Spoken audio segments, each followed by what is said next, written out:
ഒരു ബിടെക് ബിരുദധാരിക്ക് ലഭിക്കുന്ന ഏറ്റവും മികച്ച ഗവൺമെന്റ് ജോബാണ് ഇൻഡസ്ട്രീസ് എക്സ്റ്റൻഷൻ ഓഫീസർ. ഈ സ്വപ്ന ജോലി സ്വന്തമാക്കുവാൻ എവിടെ പഠിക്കണം എന്ന കൺഫ്യൂഷനിലാണോ നിങ്ങൾ? കഴിഞ്ഞ IEO പരീക്ഷയിൽ ഏറ്റവും മികച്ച വിജയം, കേരളത്തിലെ തന്നെ ഏറ്റവും മികച്ച മെന്റർ, വിദഗ്ധരും പരിചയസമ്പന്നരുമായ ഫാക്കൽറ്റി ടീം എന്നീ സവിശേഷതകളോടെ ടെക് PSC IEO തീവ്ര പരിശീലന ഓൺലൈൻ ക്ലാസുകൾ ആരംഭിച്ചിരിക്കുന്നു. പരീക്ഷാ തീയതി വരെ നീണ്ടു നിൽക്കുന്ന ക്ലാസുകൾ, ലൈവ് ക്ലാസുകളും റെക്കോർഡ് ക്ലാസുകളും, smart and effective capsule notes in PDF format, 20ഓളം PSC model mock test with feedback, 5000-ലധികം topic wise multiple choice questions with detailed explanation, doubt clearance and mentorship, interview guidance എന്നീ പ്രത്യേകതകളടങ്ങിയ ഈ കോഴ്സ് നിങ്ങൾക്കും സ്വന്തമാക്കാം വെറും 4499 രൂപയ്ക്ക്. ഇന്ന് തന്നെ ജോയിൻ ചെയ്യൂ.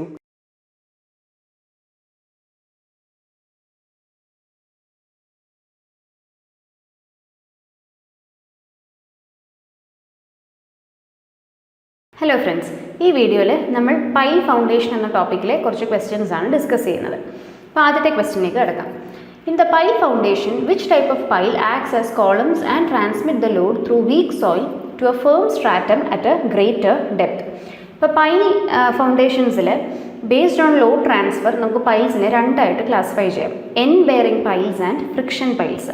ഇപ്പോൾ എൻ ബെയറിംഗ് പൈൽസ് കൊണ്ട് ഉദ്ദേശിക്കുന്നത് മുകളിലുള്ള സ്ട്രക്ചറിൻ്റെ ലോഡ് താഴെ ഒരു ഗ്രേറ്റർ ഡെപ്തിലൊരു റോക്കോ അല്ലെങ്കിൽ ഒരു ഹാർഡ് സ്ട്രാറ്റോ ഉണ്ടെങ്കിൽ അവിടം വരെയും ഈ ലോഡ് ട്രാൻസ്ഫർ കൊണ്ടുചെല്ലുന്ന ടൈപ്പ് ഓഫ് പൈൽസാണ് എൻ ബെയറിംഗ് പൈൽസ്. അതായത് മുകളിലുള്ള സ്ട്രക്ചറിൻ്റെ വെയിറ്റ് അത് ട്രാൻസ്ഫർ ചെയ്യുന്നത് ഡെപ്തിലുള്ള ഒരു ഹാർഡ് ബെയറിംഗ് സ്ട്രാറ്റത്തിലായിരിക്കും. ഇതാണ് എൻ ബെയറിംഗ് പൈൽസ്. രണ്ടാമത്തെ ടൈപ്പാണ് ഫ്രിക്ഷൻ പൈൽസ്.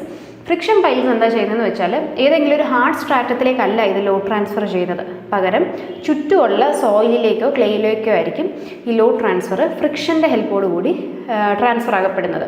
അതായത് ഇപ്പോൾ ഫോർ എക്സാമ്പിൾ ഒരു സർക്കുലർ പൈലാണ് എങ്കിൽ ആ സർക്കുലർ പൈലിൻ്റെ കർവ്ഡ് സർഫസ് ഏരിയയുടെ ചുറ്റുമുള്ള സോയിലിലേക്ക് ഫ്രിക്ഷൻ വഴിയാണ് ഈ ലോഡ് ട്രാൻസ്ഫർ നടക്കുന്നത്.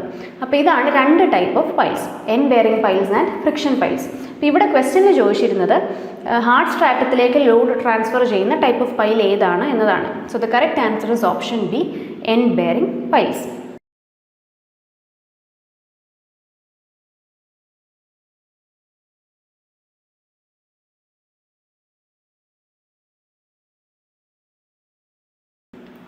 അടുത്ത question: name the pile type best suited for resisting horizontal and inclined loads in the soil. Okay, അപ്പോൾ ഇപ്പം നമ്മൾ പറഞ്ഞ classification of piles it was based on load transfer. ഇനി ലോഡ് ട്രാൻസ്ഫറിൻ്റെ ബേസിസിൽ മാത്രമല്ല ഫംഗ്ഷൻ്റെ ബേസിസിൽ നമുക്ക് പൈൽസിനെ പലതായിട്ട് ക്ലാസിഫൈ ചെയ്യാം. ആദ്യത്തേത് കോമ്പാക്ഷൻ പൈൽ. കോമ്പാക്ഷൻ പൈൽസ് നമ്മൾ യൂസ് ചെയ്യുന്നത് ഈ പൈലിനെ നമ്മൾ ഇടിച്ചിടിച്ച് മണ്ണിലേക്ക് താക്കുമ്പോൾ ഈ വൈബ്രേഷൻ്റെ എഫക്റ്റ് കാരണം ഇതിന് ചുറ്റുമുള്ള സോയിലൂടെ കോമ്പാക്റ്റ് ആകും, അതായത് കുറച്ചുകൂടെ ഡെൻസ് ആകും. അങ്ങനെ സോയിലിൻ്റെ ഒരു ബെയറിംഗ് കപ്പാസിറ്റി തന്നെ നമുക്ക് ഇൻക്രീസ് ചെയ്തെടുക്കാൻ പറ്റും. ഇതിനെയാണ് കോമ്പാക്ഷൻ പൈൽസ് എന്ന് വിളിക്കുന്നത്. ലൂസ് ആയിട്ടുള്ള ഗ്രാനുലാർ സോയിലിനെ കുറച്ചുകൂടെ ഡെൻസ് ആക്കാനൊക്കെ ആയിട്ടാണ് നമ്മൾ കോമ്പാക്ഷൻ പൈൽസ് യൂസ് ചെയ്യുന്നത്. They are use to compact loose granular soil which gets densified by the vibration setup on driving. ഈ പൈലിനെ താഴേക്ക് ഡ്രൈവ് ചെയ്യാനായിട്ട് നമ്മൾ ഇടിച്ചിടിച്ചാണ് താക്കുന്നത്. അപ്പോൾ ഈ ഇങ്ങനെ ഇടിക്കുമ്പോൾ ഹാമർ ചെയ്യുമ്പോൾ ഉണ്ടാകുന്ന വൈബ്രേഷൻസ് ആണ് ഈ സോയിലിനെ കോമ്പാക്റ്റ് ചെയ്യിക്കുന്നത്. അടുത്ത ടൈപ്പ് പൈൽസ് ആണ് ടെൻഷൻ ഓർ അപ്ലിഫ്റ്റ് പൈൽസ്. ഈ വളരെ ഹൈറ്റുള്ള ടവേഴ്സ്, ട്രാൻസ്മിഷൻ ടവേഴ്സ്, ഇതിലൊക്കെ ഈ വിൻഡിൻ്റെ എഫക്റ്റ് കാരണം അല്ലെങ്കിൽ ഇപ്പോൾ വെള്ളത്തിലുള്ള സ്ട്രക്ചേഴ്സ് ആണെങ്കിൽ തന്നെ ഹൈഡ്രോസ്റ്റാറ്റിക് എഫക്റ്റ് കാരണമൊക്കെ ഇതിനെ ഓവർടേണിംഗ് മൊമെൻറ്റ് ഇതിൽ ഉണ്ടാകാം. അപ്പോൾ ഇതിനെ റെസിസ്റ്റ് ചെയ്യാൻ വേണ്ടിയിട്ട് നമ്മൾ താഴെ പ്രൊവൈഡ് ചെയ്യുന്ന പൈൽസാണ് ടെൻഷൻ പൈൽസ്. ഇപ്പോൾ കീവേഡ് ഇത്ര ഓർത്താൽ മതി: അപ്ലിഫ്റ്റ് ഫോഴ്സസിനെ റെസിസ്റ്റ് ചെയ്യുന്ന ടൈപ്പ് ഓഫ് പൈൽസ് ഏതാണ് എന്ന് ചോദിക്കുവാണെങ്കിൽ they are tension or uplift piles. അടുത്തത് ആങ്കർ പൈൽസ്.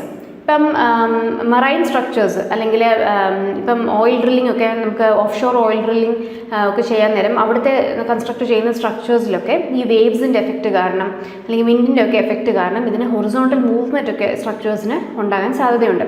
അപ്പോൾ ഇതിനെ തടഞ്ഞു നിർത്തി അതിനെ ആ കറക്റ്റ് പൊസിഷനിലേക്ക് ആങ്കർ ചെയ്ത് നിർത്താനായിട്ട് നമ്മൾ യൂസ് ചെയ്യുന്ന ടൈപ്പ് ഓഫ് പൈൽസാണ് ആങ്കർ പൈൽസ്.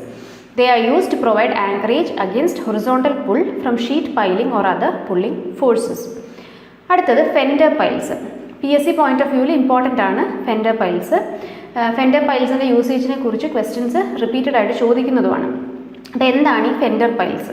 ഈ ഫിഗറിൽ നമുക്ക് കാണാം വാട്ടർ ഫ്രണ്ട് സ്ട്രക്ചേഴ്സിൽ നമ്മൾ ആ ഒരു സ്ട്രക്ചറിനെ പ്രൊട്ടക്റ്റ് ചെയ്യാനായിട്ട് പ്രൊവൈഡ് ചെയ്യുന്ന പൈൽസാണ് ഈ ഫെൻഡർ പൈൽസ്. ഇപ്പോൾ ഈ ഹാർബറുകളിൽ നമ്മൾ ഷിപ്സ് അല്ലെങ്കിൽ ബോട്ട്സ് ഒക്കെ മൂവ് ചെയ്ത് നിർത്താൻ നേരം ഈ വേവ്സിൻ്റെ ഒക്കെ എഫക്റ്റ് കാരണം ഈ ബോട്ട്സും ഷിപ്സും ഒക്കെ അതിന് ചെറിയ തോതിൽ മൂവ്മെൻറ്റ് ഉണ്ടാവുകയും അത് മൂവ് ചെയ്ത് നിർത്തുന്നതിന് തൊട്ടടുത്തുള്ള സ്ട്രക്ചറിനെ കോൺക്രീറ്റ് സ്ട്രക്ചറിനെ ഒക്കെ ഇത് വന്ന് തട്ടി ആ സ്ട്രക്ചറിന് ഡാമേജ് ഉണ്ടാകാനുള്ള ചാൻസസ് ഉണ്ട്. അപ്പോൾ ഇതിനെ പ്രിവെൻറ്റ് ചെയ്യാനായിട്ട് ഈ ഷിപ്സിൻ്റെയും നമ്മുടെ കോൺക്രീറ്റ് സ്ട്രക്ചറിൻ്റെ ഇടയ്ക്കായിട്ട് ഒരു കുഷനിങ് എഫക്റ്റ് ഒക്കെ പ്രൊവൈഡ് ചെയ്യാനായിട്ട് നമ്മൾ പ്രൊവൈഡ് ചെയ്യുന്ന ഒരു സ്ട്രക്ചറാണ് ഈ ഫെൻഡർ പൈൽസ്. അപ്പോൾ വാട്ടർ ബെയറിംഗ് അല്ലെങ്കിൽ വാട്ടർ ഫ്രണ്ട് സ്ട്രക്ചേഴ്സിൽ ഷിപ്സിൻ്റെ ഇമ്പാക്റ്റിൽ നിന്ന് പ്രൊട്ടക്റ്റ് ചെയ്യുന്ന ടൈപ്പ് ഓഫ് പൈൽസ് ഏതാണ് എന്ന് ചോദിക്കുകയാണെങ്കിൽ ഇറ്റ് ഇസ് ഫെൻഡർ പൈൽസ്. അടുത്തത് ഷീറ്റ് പൈൽസ്. ഷീറ്റ് പൈൽസ് നമ്മൾ യൂസ് ചെയ്യുന്നത് വാട്ടറിൻ്റെ സീപ്പേജ് ഒക്കെ തടയാൻ വേണ്ടിയിട്ട് അല്ലെങ്കിൽ ഹൈഡ്രോളിക് സ്ട്രക്ചേഴ്സിൽ വാട്ടറിനെ റീറ്റെയിൻ ചെയ്യാൻ വേണ്ടിയിട്ടൊക്കെയാണ് ഷീറ്റ് പൈൽസ് യൂസ് ചെയ്യുന്നത്. ഇപ്പോൾ ഈ ഒരു ഫിഗറിൽ നമുക്ക് ഷീറ്റ് പൈൽസ് കാണാം. ഒരു സൈഡിൽ നമുക്ക് വാട്ടർ കണ്ടെയ്ൻ ചെയ്തിരിക്കുന്നത് കാണാം, മറ്റേ സൈഡിൽ ഡ്രൈയുമാണ്.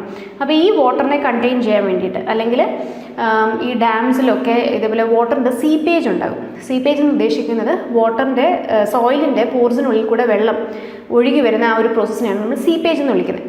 അപ്പോൾ ഈ സീപ്പേജ് തടയാനൊക്കെ ആയിട്ട് ഈ ഷീറ്റ് പൈൽസ് യൂസ് ചെയ്യാറുണ്ട്. These are used as bulkheads or cut offs to reduce seepage and uplift in hydraulic structures. അടുത്തത് ബാറ്റർ പൈൽസ്. ഫെൻഡർ പൈൽ കൂട്ട് തന്നെ ഒരുപാട് ക്വസ്റ്റ്യൻസ് വരുന്ന ഒരു ടൈപ്പ് ഓഫ് പൈലാണ് ബാറ്റർ പൈൽ.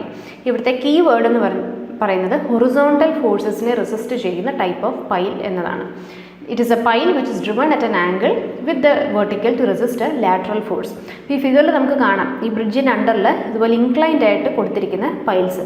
ഇപ്പോൾ ഇൻക്ലൈൻഡ് ആയിട്ട് കൊടുക്കുന്ന പൈൽസാണ് ഈ ബാറ്റർ പൈൽസ്. അപ്പോൾ ഇതിൻ്റെ മെയിൻ ഫംഗ്ഷൻ എന്ന് പറയുന്നത് ലാറ്ററൽ ലോഡ്സ് അല്ലെങ്കിൽ ഹൊറിസോണ്ടൽ അല്ലെങ്കിൽ ലാറ്ററൽ ട്രാൻസ്വേഴ്സ് ലോഡ്സിനൊക്കെ റെസിസ്റ്റ് ചെയ്യുക എന്നതാണ് ഈ ബാറ്റർ പൈൽസിൻ്റെ ഫംഗ്ഷൻ. അപ്പോൾ ഇത്രയാണ് നമ്മുടെ മെയിൻ ആയിട്ടുള്ള types of piles based on function. ഇവിടെ ക്വസ്റ്റ്യനിൽ ചോദിച്ചിരുന്നത് type of pile best suited for resisting horizontal and inclined loads in soil എന്നതായിരുന്നു. അപ്പോൾ the correct answer is batter piles.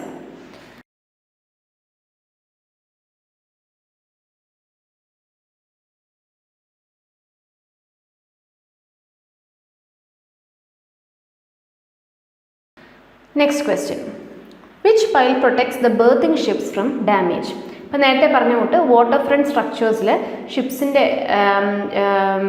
ഷിപ്സിൻ്റെയും ബോട്ട്സിനെയൊക്കെ ഈ അടുത്തുള്ള മൂവ് ചെയ്തിരിക്കുന്ന സ്ട്രക്ചറുമായിട്ട് തട്ടി ഡാമേജ് ഉണ്ടാവാതെ അതിനെ പ്രൊട്ടക്റ്റ് ചെയ്യുന്ന type of piles are fender piles. Option B fender piles.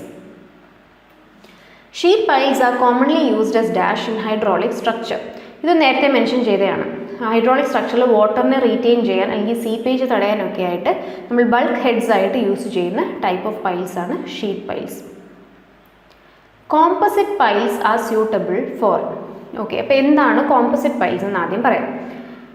Composite എന്ന വാക്ക് നമ്മൾ യൂസ് ചെയ്യുന്നത് തന്നെ രണ്ട് ടൈപ്പ് മെറ്റീരിയൽ, രണ്ടോ അതിലധികം ടൈപ്പ് ഓഫ് മെറ്റീരിയൽസിനെ കമ്പൈൻ ചെയ്ത് യൂസ് ചെയ്യുമ്പോഴാണ് അങ്ങനത്തെ ഇതിനെ നമ്മൾ കോമ്പോസിറ്റ് എന്ന വാക്ക് കൊണ്ട് ഡിസ്ക്രൈബ് ചെയ്യുന്നത്. ഇപ്പോൾ കോമ്പോസിറ്റ് പൈൽസിലും ഇത് തന്നെയാണ് സംഭവിക്കുന്നത്. രണ്ട് മെറ്റീരിയൽസ് അല്ലെങ്കിൽ അധികം മെറ്റീരിയൽസ് ഒരുമിച്ച് യൂസ് ചെയ്ത് കമ്പൈൻ ചെയ്ത് മാനുഫാക്ചർ ചെയ്തെടുക്കുന്ന പൈൽസാണ് കോമ്പോസിറ്റ് പൈൽസ്. അപ്പോൾ ചില സ്ട്രക്ചേഴ്സിലൊക്കെ പ്രത്യേകിച്ച് മറൈൻ ആപ്ലിക്കേഷൻസ് വരുന്നിടത്ത് വാട്ടർ ലെവലിന് താഴെ നമ്മളൊരു പർട്ടിക്കുലർ മെറ്റീരിയൽ യൂസ് ചെയ്ത് പൈല് കൺസ്ട്രക്ട് ചെയ്യുകയും വാട്ടർ ലെവലിന് മുകളിലായിട്ട് വേറൊരു മെറ്റീരിയൽ ഈ പൈലിന് കൊടുക്കുകയും ചെയ്യും. അപ്പോൾ ഇത് വാട്ടർ ലെവലിന് അടിയിൽ പ്രത്യേക മെറ്റീരിയൽ കൊടുക്കാൻ കാരണം വാട്ടർ റെസിസ്റ്റിംഗ് ആയിട്ടുള്ളൊരു മെറ്റീരിയൽ നമുക്ക് വേണം. എന്നാൽ വാട്ടർ ലെവലിന് മുകളിലോട്ട് നമുക്ക് അതേ മെറ്റീരിയലിൻ്റെ ആവശ്യം വേണമെന്നില്ല. അവിടെ നമുക്ക് കോൺക്രീറ്റ് പോലുള്ള സ്ട്രക്ചേഴ്സ് യൂസ് ചെയ്യും. അപ്പോൾ അങ്ങനെ രണ്ട് മെറ്റീരിയൽ കമ്പൈൻ ചെയ്ത് യൂസ് ചെയ്യുന്ന പൈൽസാണ് കോമ്പോസിറ്റ് പൈൽസ്. ഏറ്റവും കൂടുതൽ ഇതിൻ്റെ ആപ്ലിക്കേഷൻസ് വരുന്നത് വാട്ടർ ലെവലിന് മുകളിലോട്ട് അല്ലെങ്കിൽ വാട്ടറിൽ യൂസ് ചെയ്യുമ്പോഴാണ് ഈ കോമ്പോസിറ്റ് പൈൽസിൻ്റെ ആപ്ലിക്കേഷൻ കൂടുതലും വരുന്നത്. When the pile projects above the water table, അതാണ് നമുക്ക് കറക്റ്റ് ആൻസർ വരുന്നത്. ഇപ്പോൾ ഇവിടെ ഒരു ഫിഗറിൽ നമുക്ക് കാണാം ഒരു പൈലിൻ്റെ ടോപ്പ് സർഫസിൽ കോൺക്രീറ്റും ബോട്ടം സർഫസിൽ ടിമ്പറുമാണ് കൊടുത്തിരിക്കുന്നത്. ഇതേപോലെ നമുക്ക് ഓൾട്ടർനേറ്റ് ചെയ്യാം മെറ്റീരിയൽസിനെ. മുകളിൽ സ്റ്റീൽ, താഴെ കോൺക്രീറ്റ്, അതേപോലെ താഴെ ടിമ്പർ, മുകളിൽ കോൺക്രീറ്റ്, അങ്ങനെ ബേസ്ഡ് ഓൺ ദ റിക്വയർമെൻറ്റ് നമുക്ക് 2 മെറ്റീരിയൽസ് അല്ലെങ്കിൽ 2-3 അതിലധികമോ മെറ്റീരിയൽസ് കമ്പൈൻ ചെയ്ത് യൂസ് ചെയ്യുന്ന ടൈപ്പ് പൈൽസാണ് കോമ്പോസിറ്റ് പൈൽസ്. ഇനി ഇതിൻ്റെ ആപ്ലിക്കേഷൻ എവിടെയാണ് ഏറ്റവും കൂടുതൽ വരുന്നത് എന്ന് ചോദിക്കുവാണെങ്കിൽ വാട്ടർ മെറൈൻ സ്ട്രക്ചേഴ്സിൽ അല്ലെങ്കിൽ വാട്ടർ ഫ്രണ്ട് സ്ട്രക്ചേഴ്സിലൊക്കെ ഒരു portion of the pile if it projects above the water table, കുറച്ച് പോർഷൻ വെള്ളത്തിനടിയിലും വാട്ടർ ടേബിളിന് താഴെയും കുറച്ച് അതിന് മുകളിലുമായിട്ട് വരുമ്പോൾ ആണ് നമ്മൾ ഇതേപോലത്തെ കോമ്പോസിറ്റ് പൈൽസ് യൂസ് ചെയ്യുന്നത്. അപ്പോൾ correct answer is option B, projects above the water table. Usually for a group of piles, pile caps are provided for which of the following reasons? Stop any infiltration of water from top, spread loads to all piles, arrest lateral displacement, increase the load bearing capacity of each pile. അപ്പോൾ എന്താണ് pile cap? ഇപ്പം നമ്മളൊരു group of piles കൊടുക്കുകയാണ് എങ്കിൽ ഇതിനെ എല്ലാത്തിനെയും കൂടെ ഒരുമിച്ച് കണക്ട് ചെയ്യുന്ന രീതിയിൽ മുകളിൽ ഒരു സ്ലാബ് പോലെ നമ്മൾ വാർക്കുന്നതാണ് ഈ പൈൽ ക്യാപ്പ്. ഈ പൈൽ ക്യാപ്പിൻ്റെ മെയിൻ ഫംഗ്ഷൻ എന്ന് പറയുന്നത് മുകളിലത്തെ സ്ട്രക്ചറിൻ്റെ ലോഡ് ഈക്വലായിട്ട് അല്ലെങ്കിൽ യൂണിഫോം ആയിട്ട് താഴെയുള്ള പൈൽ ഗ്രൂപ്പിലേക്ക് ട്രാൻസ്ഫർ ചെയ്യുക എന്നതാണ്.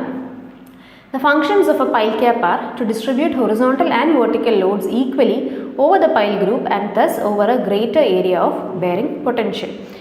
To laterally stabilize individual piles, thus increasing the overall stability of the group. ഇപ്പോൾ ഇൻഡിവിജ്വൽ പൈൽസിനും ഇതേപോലെ ഒരു പൈൽ ക്യാപ്പ് വെച്ച് കോമൺ ആയിട്ട് നമ്മൾ എല്ലാത്തിനെയും കൂടെ ഒരുമിച്ച് കണക്ട് ചെയ്യുവാണെങ്കിൽ ഇൻഡിവിജ്വൽ ആയിട്ടുള്ള പൈൽസിനൂടെ കുറച്ചുകൂടെ ഒരു സ്റ്റെബിലിറ്റി ഒബ്റ്റെയിൻ ചെയ്യുന്നു. To provide necessary combined resistance to stresses set up by the superstructure or ground movement. ഇപ്പോൾ ഗ്രൗണ്ട് മൂവ്മെൻറ്റ്, സീസ്മിക് ആക്ടിവിറ്റി ഒക്കെ വരുമ്പോഴും കമ്പൈൻഡ് ആയിട്ട് നമുക്കൊരു പ്രൊട്ടക്ഷൻ, ആ സ്ട്രെസ്സസിനെ റെസിസ്റ്റ് ചെയ്യാനുള്ള ഒരു പ്രൊട്ടക്ഷൻ നമുക്ക് പൈൽ ക്യാപ്പ് പ്രൊവൈഡ് ചെയ്യുന്ന വഴി എല്ലാ പൈൽസിനോടും ഒരുമിച്ച് കിട്ടുന്നുണ്ട്. അപ്പോൾ ഇതാണ് പൈൽ ക്യാപ്പ്. നമ്മുടെ മുകളിലുള്ള സ്ട്രക്ചറിന് താഴെ നമ്മൾ പൈൽസ് പ്രൊവൈഡ് ചെയ്യുമ്പോൾ ഈ സ്ട്രക്ചറിൻ്റെ ലോഡ് യൂണിഫോം ആയിട്ട് എല്ലാ പൈൽസിലേക്ക് കൂടെ കൊടുക്കാനായിട്ട് നമ്മൾ സ്ലാബ് പോലെ വാർക്കുന്നതാണ് പൈൽ ക്യാപ്പ് എന്ന് പറയുന്നത്. അപ്പോൾ ഇവിടെ correct answer will be option B, spread load to all piles. അടുത്ത question, steining is a component of which of the below type of foundation? Pile, strap, isolated, well. നമ്മൾ steining എന്ന് പറയുന്ന component വരുന്നത് well ഫൗണ്ടേഷൻസിലാണ്. ഇപ്പോൾ എന്താണ് well foundations? നമ്മൾ ഈ heavy bridges, അതും വെള്ളത്തിൻ്റെ മുകളിൽ കൂടെ പോകുന്ന ബ്രിഡ്ജസിലൊക്കെ നമ്മൾ ഈ ബ്രിഡ്ജിൻ്റെ ഫൗണ്ടേഷനായിട്ട് കൺസ്ട്രക്ട് ചെയ്യുന്നതാണ് വെൽ ഫൗണ്ടേഷൻസ്. ഈ വെൽ ഫൗണ്ടേഷൻസിൻ്റെ മെയിൻ പാർട്സ് നമ്മൾ നോക്കുവാണെങ്കിൽ ഏറ്റവും താഴെ നമുക്കൊരു കട്ടിംഗ് എഡ്ജ് ഉണ്ട്. ഈ കട്ടിംഗ് എഡ്ജിൻ്റെ മുകളിലായിട്ട് നമുക്ക് വെൽ കേർവ് ഉണ്ട്. മുകളിലോട്ട് വരുന്ന അതിൻ്റെ വാൾസ് ആണ് സ്റ്റീനിങ്. സ്റ്റീനിങ്ങിൻ്റെ മുകളിൽ നമുക്കൊരു വെൽ ക്യാപ്പ് ഉണ്ട്. അതിൻ്റെ മുകളിലായിട്ടാണ് ബ്രിഡ്ജിനെ സപ്പോർട്ട് ചെയ്യുന്ന പിയേഴ്സ്, അതായത് തൂണുകൾ പോലെ കാണുന്ന സ്ട്രക്ചറാണ് പിയേഴ്സ്. ഈ പിയർ വരുന്നത് ഈ വെൽ ക്യാപ്പിൻ്റെ മുകളിലായിട്ടാണ്. അപ്പോൾ ഇതിനകത്തായിട്ട് നമ്മൾ സാൻഡ് വെച്ച് ഫില്ല് ചെയ്യുന്നു. ഏറ്റവും താഴെ നമ്മൾ ഈ വെൽ ഫൗണ്ടേഷൻസ് യൂഷ്വലി നമ്മൾ ഗ്രൗണ്ടിൽ കോസ്റ്റിൽ നമ്മൾ കൺസ്ട്രക്ട് ചെയ്തതിന് ശേഷം ഈ വെള്ളത്തിലേക്ക് ഇതിനെ ഫ്ലോട്ട് ചെയ്ത് കൊണ്ടുപോയി ഗ്രൗണ്ടിലേക്ക് ഇറക്കി വെക്കുകയാണ് ചെയ്യുന്നത്. അതായത് വാട്ടർ സർഫസിന് താഴെയുള്ള ഹാർഡ് സ്ട്രാറ്റത്തിലേക്ക് നമ്മൾ താഴ്ത്തി വെക്കുന്നു. താഴ്ത്തി വെച്ചതിന് ശേഷം ഈ ബോട്ടം നമ്മൾ കോൺക്രീറ്റ് ചെയ്ത് അത് ക്ലോസ് ചെയ്യും. അതിനെയാണ് ബോട്ടം പ്ലഗ് എന്ന് വിളിക്കുന്നത്. എന്നിട്ട് ഇതിനുള്ളിൽ ഇതിന് സ്റ്റെബിലിറ്റി കൂടുതൽ കിട്ടാൻ വേണ്ടിയിട്ട്, വെയിറ്റ് കൂടുതൽ കിട്ടാൻ വേണ്ടിയിട്ട് നമ്മൾ സാൻഡ് വെച്ച് ഫില്ല് ചെയ്യുന്നു. അതിൻ്റെ മുകളിൽ നമ്മൾ ടോപ്പ് പ്ലഗ് വെച്ച് അത് സീല് ചെയ്യുന്നു, കോൺക്രീറ്റ് ചെയ്യുന്നു. ഇതിൻ്റെ മുകളിലായിട്ടാണ് നമുക്ക് വെൽ ക്യാപ്പും അതിൻ്റെ മുകളിലോട്ട് പിയറിൻ്റെ മുകളിലാണ് നമുക്ക് ബ്രിഡ്ജിൻ്റെ ഡെക്ക് സ്ലാബൊക്കെ വരുന്നത്. ഇപ്പോൾ സ്റ്റീനിങ് ഇസ് എ കോമ്പണൻറ്റ്, ഏത് ടൈപ്പ് ഫംഗ്ഷൻ്റെ കോമ്പണൻ്റ് ആണെന്ന് ചോദിക്കുവാണെങ്കിൽ the correct answer is well foundation. അടുത്ത question, if a hammer is raised by steam and allowed to fall by gravity on top of the pile, it is called as. Okay, ഈ ഒരു question വരുന്നത് നമ്മുടെ pile ഡ്രൈവിങ്ങുമായിട്ട് ബന്ധപ്പെട്ട ഒരു question ആണ്. അപ്പോൾ പൈൽസിനെ നമുക്ക് ഗ്രൗണ്ടിലേക്ക് ഇൻസേർട്ട് ചെയ്യാനായിട്ട് പല മെത്തേഡ്സ് ഉണ്ട്. അതിൽ തന്നെ ഒരു ഡ്രൈവിംഗ് മെക്കാനിസമാണ് ഹാമർ യൂസ് ചെയ്ത്. അതും സിംഗിൾ ആക്ടിങ് ഹാമർ ഉണ്ട്, ഡബിൾ ആക്ടിങ് ഹാമർ ഉണ്ട്, ഡ്രോപ്പ് ഹാമർ ഉണ്ട്, അങ്ങനെ പല ടൈപ്സ് ഉണ്ട്. അപ്പോൾ അതിൽ ഹാമറിനെ റേസ് ചെയ്ത് നമ്മൾ താഴേക്ക് ഇടിച്ചിറക്കുകയാണ് ചെയ്യുന്നത്. അപ്പോൾ ഈ എഫക്റ്റോടുകൂടി നമ്മുടെ പൈലിൻ്റെ മുകളിലേക്ക് ഇങ്ങനെ ഇടിച്ചിറക്കുമ്പോൾ പൈല് താഴേക്ക് താന്ന് ഇറങ്ങുന്നു. അപ്പോൾ ഇതാണ് അതിൻ്റെ ഒരു ഡ്രൈവിംഗ് പ്രോസസ്സ്. അപ്പം ഇവിടെ ക്വസ്റ്റ്യൻ ചോദിച്ചിരിക്കുന്നത് hammer is raised by steam and allowed to fall by gravity. ഇപ്പോൾ മുകളിലേക്ക് ഹാമറിനെ പൊക്കാനായിട്ട് കംപ്രസ് സ്റ്റീം ഒക്കെ യൂസ് ചെയ്യുന്നു. താഴേക്ക് അത് ഗ്രാവിറ്റിയുടെ ഹെൽപ്പോടുകൂടി വെയിറ്റ് കാരണം താഴേക്ക് ഡ്രോപ്പ് ആവുന്നു. അപ്പോൾ ഇങ്ങനത്തെ ടൈപ്പ് ഹാമറിനെ എന്താണ് വിളിക്കുന്നത് എന്നാണ് ചോദിച്ചിരിക്കുന്നത്. Correct answer single acting hammer. നമുക്ക് സ്റ്റീമിൻ്റെ ഹെൽപ്പോട് കൂടി ഇതിനെ മുകളിലേക്ക് റേസ് ചെയ്യുകയും അതേപോലെ ഡ്രോപ്പ് ചെയ്യുന്നത് സ്റ്റീമിൻ്റെ ഹെൽപ്പോട് കൂടിയാണെങ്കിൽ അത് ഡബിൾ ആക്ടിങ് ഹാമറായിട്ട് മാറും. So the correct answer is option C, single acting hammer. അടുത്ത question. Diameter of bulb in under-reamed pile is kept equal to dash times the diameter of pile stem. Okay, under-reamed piles എന്താണ്? അപ്പം volume change ഒക്കെ ഉണ്ടാകുന്ന സോയിൽസിൽ, അതായത് വാട്ടറിൻ്റെ മോയ്സ്ചറിൻ്റെ effect കാരണം ഒരുപാട് volume change, soil ഒരുപാട് എക്സ്പാൻഡ് ചെയ്യാനൊക്കെ സാധ്യതയുള്ള ടൈപ്പ് സോയിൽസിൽ നമ്മൾ പ്രൊവൈഡ് ചെയ്യുന്ന ഒരു ടൈപ്പ് ഓഫ് ഫൗണ്ടേഷനാണ് ഈ അണ്ടർ-റീംഡ് പൈൽ ഫൗണ്ടേഷൻസ്. അപ്പോൾ ഈ അണ്ടർ-റീംഡ് പൈൽ ഫൗണ്ടേഷൻസിൽ പൈലിൻ്റെ സ്റ്റെമ്മിൽ നമ്മൾ ബൾബ് ലൈക്ക് പ്രൊജക്ഷൻസ് പ്രൊവൈഡ് ചെയ്യും. അതിനെയാണ് നമ്മൾ അണ്ടർ റീംസ് എന്ന് വിളിക്കുന്നത്. അപ്പോൾ ഇങ്ങനത്തെ അണ്ടർ-റീംഡ് പൈൽ ഫൗണ്ടേഷൻ പ്രൊവൈഡ് ചെയ്യാൻ നേരം ഈ ബൾബിൻ്റെ ഡയമീറ്റർ എത്രത്തോളം വേണം എന്നതാണ് ചോദിക്കുന്നത്. ഇതൊരു ഇമ്പോർട്ടൻറ്റ് ക്വസ്റ്റ്യൻ ആണ്. അപ്പോൾ നമ്മൾ ഈ ഒരു അണ്ടർ-റീംഡ് പൈൽ, ഇതാണ് അണ്ടർ-റീംഡ് പൈലിൻ്റെ ക്രോസ് സെക്ഷൻ. അപ്പോൾ ഇതിൽ ഈ ബൾബ് ലൈക്ക് പ്രൊജക്ഷൻസിനെയാണ് നമ്മൾ അണ്ടർ റീംസ് എന്ന് വിളിക്കുന്നത്. ഈ അണ്ടർ റീംസിൻ്റെ diameter should be equal to 2.5 times the diameter of the pile shaft. ഈ പൈൽ ഷാഫ്റ്റിൻ്റെ ഡയമീറ്റർ ക്യാപിറ്റൽ ഡി ആണ് എങ്കിൽ അണ്ടർ റീംസിൻ്റെ diameter should be 2.5 times diameter. ഇനി ഇവിടുന്ന് ചോദിക്കാവുന്ന മറ്റൊരു ക്വസ്റ്റ്യൻ ആണ്, രണ്ട് അണ്ടർ റീംസ് പ്രൊവൈഡ് ചെയ്യുവാണ് എങ്കിൽ ഈ രണ്ട് അണ്ടർ റീംസും തമ്മിലുള്ള സ്പേസിങ് എത്ര ആയിരിക്കണം എന്നതും. അപ്പം അങ്ങനെ ചോദിക്കുവാണെങ്കിൽ the correct answer is 1.5 times diameter of the under ream. Diameter of the പൈലല്ല, അണ്ടർ റീംഡ് ബൾബിൻ്റെ, അതായത് ഈ ബൾബ് ലൈക്ക് പ്രൊജക്ഷൻ്റെ ഡയമീറ്റർ എത്രയാണോ അതിൻ്റെ 1.5 ടൈംസ് ആയിരിക്കണം രണ്ട് അണ്ടർ റീംസ് തമ്മിലുള്ള സ്പേസിങ്. അപ്പോൾ ഇവിടുത്തെ നമുക്ക് കറക്റ്റ് ആൻസർ വരാൻ പോകുന്നത് 2.5 ആണ്, കാരണം ഡയമീറ്റർ ഓഫ് ദ ബൾബ് ആയിരുന്നു ചോദിച്ചിരുന്നത്. Correct answer option C. In a plate loading test for determining the bearing capacity of soil, the size of the square bearing plate should be. ഈ ഒരു question വന്നിരിക്കുന്നത് നമ്മുടെ പ്ലേറ്റ് ലോഡ് ടെസ്റ്റ് എന്ന ഏരിയയിൽ നിന്നാണ്. അപ്പോൾ നമ്മൾ സോയിലിൻ്റെ ബെയറിംഗ് കപ്പാസിറ്റി കണ്ടുപിടിക്കാനായിട്ട് ചെയ്യുന്ന ഒരു ടെസ്റ്റാണ് ഈ പ്ലേറ്റ് ലോഡ് ടെസ്റ്റ്. ഈ പ്ലേറ്റ് ലോഡ് ടെസ്റ്റിൽ നമ്മൾ എന്തുവാ ചെയ്യുന്നതെന്ന് വെച്ചാൽ നമുക്ക് ടെസ്റ്റ് ചെയ്യേണ്ട സോയിലിൽ നമ്മളൊരു ചെറിയൊരു പിറ്റ് ഉണ്ടാക്കിയിട്ട് അതിലേക്ക് ഒരു പ്ലേറ്റ്, നമുക്ക് ടെസ്റ്റ് ചെയ്യാനുള്ളൊരു പ്ലേറ്റ് പ്ലേസ് ചെയ്യുന്നു. ഇതിൻ്റെ മുകളിലായിട്ട് നമ്മൾ ലോഡ് ചെയ്യും. അപ്പോൾ ഈ ലോഡ് കൂടുന്നതനുസരിച്ച് ഈ പ്ലേറ്റിലുണ്ടാകുന്ന സെറ്റിൽമെൻറ്റ് എത്ര നമ്മൾ മെഷർ ചെയ്യും. എന്നിട്ട് നമ്മളത് പ്ലോട്ട് ചെയ്യുകയും അതിൽ നിന്ന് നമ്മൾ സോയിലിൻ്റെ ബെയറിംഗ് കപ്പാസിറ്റി കണ്ടുപിടിക്കുകയാണ് ചെയ്യുന്നത്. A plate load test is a field test to determine the ultimate bearing capacity of soil and the probable settlement under a given loading. ഇനി ഈ ടെസ്റ്റിൽ അല്ലെങ്കിൽ ഇതിൽ നിന്ന് പഠിക്കുമ്പോൾ ഏറ്റവും ഇമ്പോർട്ടൻ്റ് ആയിട്ട് അറിഞ്ഞിരിക്കേണ്ടത് നമ്മൾ യൂസ് ചെയ്യുന്ന പ്ലേറ്റിൻ്റെ സൈസ്, അതേപോലെ നമ്മൾ പിറ്റ് എക്സ്കവേറ്റ് ചെയ്യുമെന്ന് പറഞ്ഞാൽ ആ പിറ്റിൻ്റെ ഡയമെൻഷൻസും അറിഞ്ഞിരിക്കണം. ബെയറിംഗ് പ്ലേറ്റ് സ്ക്വയർഡ്, നമ്മൾ യൂസ് ചെയ്യുന്ന ബെയറിംഗ് പ്ലേറ്റ് സ്ക്വയർ ഷേപ്പിലാണ് എങ്കിൽ minimum size of the plate should be 30 by 30 centimeters and maximum size 75 by 75 centimeters. ഇതിൻ്റെ thickness of the plate should not be less than 25 mm. ഇനി നമ്മൾ excavate ചെയ്യുന്ന pit ഉണ്ടല്ലോ, ഈ പ്ലേറ്റ് പ്ലേസ് ചെയ്യാനായിട്ട് നമ്മളൊരു ചെറിയൊരു പിറ്റ്, ഒരു കുഴി എടുക്കും. ആ കുഴിയുടെ ഡയമെൻഷൻസിനെ കുറിച്ചാണ് ഇനിയും പറയാൻ പോകുന്നത്. Width of the pit should be equal to 5 times width of the plate. ഇപ്പോൾ പ്ലേറ്റിൻ്റെ വിഡ്ത്ത് എത്രയാണോ അതിന് 5 ഇരട്ടി വിഡ്ത്തിലായിരിക്കണം നമ്മൾ ആ പിറ്റും എക്സ്കവേറ്റ് ചെയ്യുന്നത്. ഇനി depth of the pit should also be equal to 5 times the depth of the plate. പ്ലേറ്റിൻ്റെ ഡെപ്ത് നമ്മളിവിടെ പറഞ്ഞു should not be less than 25 mm എന്ന്. അപ്പോൾ അതിൻ്റെ 5 ഇരട്ടി ആയിരിക്കണം നമ്മൾ എക്സ്കവേറ്റ് ചെയ്യുന്ന പിറ്റിൻ്റെ ഡെപ്ത്. അപ്പോൾ ഇവിടെ ചോദിച്ചിരുന്ന സൈസ് ഓഫ് ദ പ്ലേറ്റ് ആയിരുന്നു ചോദിച്ചിരുന്നത്. ഇപ്പോൾ size of the plate 30 by 30 തൊട്ട് 75 by 75 വരെ വേരി ചെയ്യാം. So between 300 mm and 750 mm. അടുത്ത question. The minimum center to center distance between the piles of an n-bearing pile group should be equal to. Okay, അപ്പം നേരത്തെ pile ഗ്രൂപ്പ്സിനെ കുറിച്ച് നമ്മൾ mention ചെയ്തു. അതായത് ഒരൊറ്റ പൈൽ കൊടുക്കാതെ ഒരു ഗ്രൂപ്പ് ഓഫ് പൈൽസ് കൊടുത്തിട്ട് അതിനെല്ലാം കൂടെ കണക്ട് ചെയ്ത് നമ്മളൊരു പൈൽ ക്യാപ്പ് കൊടുക്കുന്നു. ഈ പൈൽ ക്യാപ്പയിലോട്ടായിരിക്കും മുകളിൽ നിന്നുള്ള തൂണിൻ്റെ വെയിറ്റ് വരുന്നത്. അപ്പോൾ ഇങ്ങനെ ഗ്രൂപ്പായിട്ട് നമ്മൾ പൈൽസ് പ്രൊവൈഡ് ചെയ്യുമ്പോൾ ഈ പൈൽസ് തമ്മിലുള്ള സ്പേസിങ് എത്രത്തോളം ആയിരിക്കണം എന്നതിന് റെക്കമെൻഡേഷൻസ് ഉണ്ട്. Spacing of piles in pile group. Minimum spacing of n-bearing piles is 2.5 d. Okay, ഇപ്പം നമ്മൾ പ്രൊവൈഡ് ചെയ്യുന്നത് n-bearing piles ആണ് എങ്കിൽ ഈ പൈൽസ് തമ്മിലുള്ള spacing should be, minimum spacing should be 2.5 times the diameter of the pile shaft. ഇനി if the piles are resting on റോക്കിലാണ് directly ഇത് റെസ്റ്റ് ചെയ്യുന്നതെങ്കിൽ the minimum spacing of the pile should be 2 times the diameter of the pile shaft. Minimum spacing of friction piles ആണെങ്കിൽ 3 times diameter of the pile shaft വരെ spacing നമുക്ക് കൊടുക്കാം. ഇനി minimum number of piles four circular column. ഇത് നമ്മൾ മറ്റൊരു question ആയിട്ട് ഒരു പ്രാവശ്യം ചോദിച്ചിട്ടുള്ളതാണ്. സർക്കുലർ കോളമാണ് നമ്മൾ കൊടുക്കുന്നതെങ്കിൽ അതിനടിയിൽ പൈൽ ഗ്രൂപ്പാണ് പ്രൊവൈഡ് ചെയ്യുന്നതെങ്കിൽ മിനിമം 3 പൈൽസ് എങ്കിലും പ്രൊവൈഡ് ചെയ്യണം എന്നതാണ്. അതൊന്ന് ഓർത്തോണം. നമ്മൾ സർക്കുലർ കോളമാണ് പ്രൊവൈഡ് ചെയ്യുന്നതെങ്കിൽ ഈ സർക്കുലർ കോളത്തിനടിയിൽ പൈൽ ഗ്രൂപ്പ് കൊടുക്കാൻ ഉദ്ദേശിക്കുന്നുണ്ട് എങ്കിൽ മിനിമം 3 പൈൽസ് എങ്കിലും പ്രൊവൈഡ് ചെയ്തിരിക്കണം. അപ്പോൾ നമ്മൾ സ്പേസിംഗ് ഓഫ് പൈൽസിനെ കുറിച്ചായിരുന്നു പറഞ്ഞത്. അപ്പം ഓർത്തോളുക, എൻ ബെയറിംഗ് പൈൽസ് ആണെങ്കിൽ minimum spacing 2.5D, friction piles ആണെങ്കിൽ മിനിമം സ്പേസിംഗ് 3D ആണ്. ഇനി റോക്കിലേക്കാണ് ലോഡ് ട്രാൻസ്ഫർ നടക്കുന്നതെങ്കിൽ, അതായത് ഈ എൻ ബെയറിംഗ് പൈല് റോക്കിലാണ് റെസ്റ്റ് ചെയ്യുന്നതെങ്കിൽ സ്പേസിംഗ് നമുക്ക് 2D കൊടുത്താൽ മതിയാവും. അപ്പോൾ ഇവിടുത്തെ എൻ ബെയറിംഗ് പൈൽ ആയിരുന്നു ചോദിച്ചിരുന്നത്. അപ്പോൾ correct answer 2.5 times diameter of the pile, option B.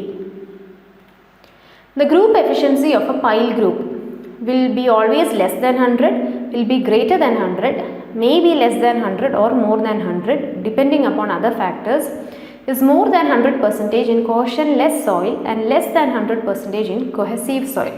Okay, ഇപ്പോൾ ഈ ഒരു ക്വസ്റ്റ്യനിൽ പൈൽ ഗ്രൂപ്പ്സിൻ്റെ എഫിഷ്യൻസിയെ കുറിച്ചാണ് ഡിസ്കസ് ചെയ്യുന്നത്.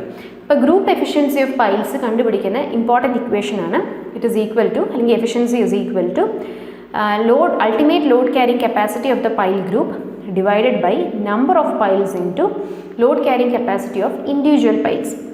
അപ്പോൾ ഇതേപോലെ തന്നെ നമ്പർ ഓഫ് പൈൽസ് തരും, ഇൻഡിവിജ്വൽ പൈലിൻ്റെ ലോഡ് ക്യാരിങ് കപ്പാസിറ്റി തരും, പൈൽ ഗ്രൂപ്പിൻ്റെ കപ്പാസിറ്റി തരും, എന്നിട്ട് എഫിഷ്യൻസി കണ്ടുപിടിക്കാനൊക്കെ ക്വസ്റ്റ്യൻസ് വന്നിട്ടുണ്ട്. അപ്പോൾ ഇമ്പോർട്ടൻ്റ് ആയിട്ടുള്ളൊരു ഇക്വേഷനാണ്. അപ്പോൾ ഇവിടെ നമുക്ക് ഈ ഒരു ഇക്വേഷനിൽ നിന്ന് മനസ്സിലാക്കാവുന്നത്, depending on the load carrying capacity of the pile group and individual piles, ഈ എഫിഷ്യൻസിയുടെ value it can be less than 1 or greater than 1. അതായത് 100%-ലും കുറഞ്ഞും വരാം, 100%-ൽ കൂടുതലും വരാം. ഇനി ജനറലി നമ്മൾ പറയുമ്പോൾ സാൻഡി സോയിൽസിലാണെങ്കിൽ this efficiency can be greater than 1. ഇനി എങ്ങനെയാണ് ഇത് 100%-ൽ കൂടുതൽ പോകുന്നത് സാൻഡി സോയിൽസിൽ? കാരണം സാൻഡി സോയിൽ നമ്മൾ ഈ പൈൽസ് ഇൻസേർട്ട് ചെയ്യുന്ന ആ ഒരു എഫക്റ്റ് കാരണം കുറേയൊക്കെ സോയിൽ കോമ്പാക്റ്റ്. അപ്പം ഗ്രൂപ്പ് എഫിഷ്യൻസി എന്ന് പറഞ്ഞാൽ കൂടുതലും ഗ്രൂപ്പ് എഫിഷ്യൻസി കുറച്ചുകൂടെ കൂടുതലായിരിക്കും compare to number of piles into individual capacity. അപ്പോൾ അതുകൊണ്ട് ഓർത്തോളുക, സാൻഡി പൈൽസിൽ ഈ efficiency can be greater than 100%. Cohesive സോയിലാണെങ്കിൽ ഈ efficiency can go less than 100%, will be less than 100. കാരണം കൊഹസീവ് സോയിൽ, അതായത് ക്ലേ കണ്ടൻറ്റ് കൂടുതലുള്ള സോയിൽ ഈ ഇൻഡിവിജ്വൽ പൈൽസിൻ്റെ പ്രഷർ ബൾബ് തമ്മിൽ ഓവർലാപ്പ് ചെയ്യാനുള്ള ചാൻസസ് ഉണ്ട്. നമ്മൾ പ്രഷർ ബൾബ് എന്ന് ഉദ്ദേശിക്കുന്നത് ഓരോ പൈലിലും വരുന്ന ലോഡ് അത് ട്രാൻസ്ഫർ ചെയ്യുന്ന ആ ലോഡ്, അല്ലെങ്കിൽ ആ ഒരു സ്ട്രെസ് ട്രാൻസ്ഫർ ചെയ്യുന്ന അതിന് ചുറ്റുമുള്ള ഏരിയയെ സോയിലിനെയാണ് നമ്മൾ അതിന് ചുറ്റുമുള്ള പ്രഷർ ബൾബ് എന്ന് ഉദ്ദേശിക്കുന്നത്. അപ്പോൾ ഈ പ്രഷർ ബൾബ് കൊഹസീവ് സോയിലിൻ്റെ കേസിൽ ഓവർലാപ്പ് ചെയ്യാനുള്ള ചാൻസസ് ഉണ്ട്. അതുകൊണ്ട് തന്നെ ഗ്രൂപ്പായിട്ട് ആക്ട് ചെയ്യുമ്പോൾ ഈ പൈൽസിൻ്റെ bearing capacity group piles will be less compare to individual piles. അപ്പം അത് കുറേ ചാൻസ് ഉണ്ട്. അതുകൊണ്ടാണ് ക്ലേ സോയിലിൻ്റെ കേസിൽ ഈ efficiency can be less than 100% എന്ന് പറയുന്നത്.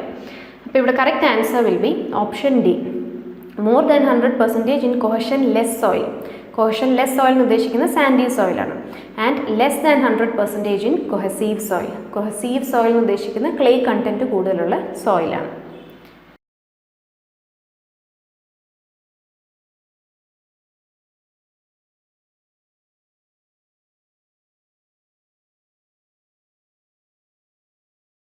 അടുത്ത question, the ultimate load carrying capacity of end end bearing pile is 200 kN.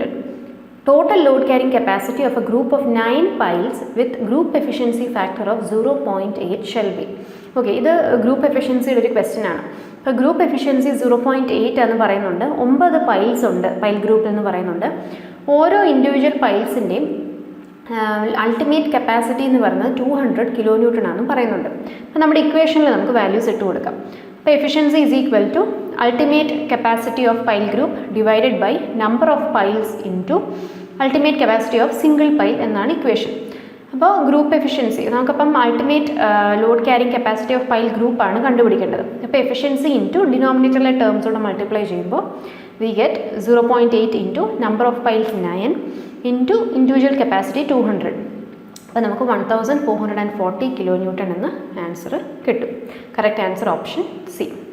അപ്പോൾ ഇത്രയാണ് പൈൽ ഫൗണ്ടേഷനിൽ നിന്നുള്ള കുറച്ച് ഇമ്പോർട്ടൻ്റ് ആയിട്ടുള്ള ക്വസ്റ്റ്യൻസ്. അപ്പോൾ മറ്റൊരു ടോപ്പിക്കുമായിട്ട് നമുക്ക് വേറൊരു വീഡിയോയിൽ കാണാം. Thank you.